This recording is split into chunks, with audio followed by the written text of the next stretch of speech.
So here are the given. A sub 1 is 3. Number of terms is 5. 1, 2, 3, 4, 5. And the common ratio is 4.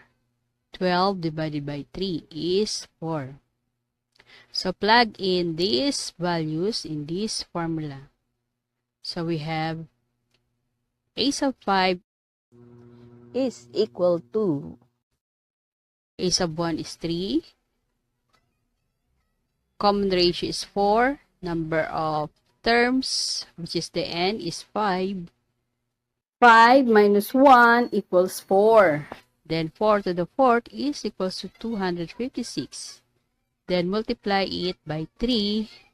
A sub 5 is equal to 768.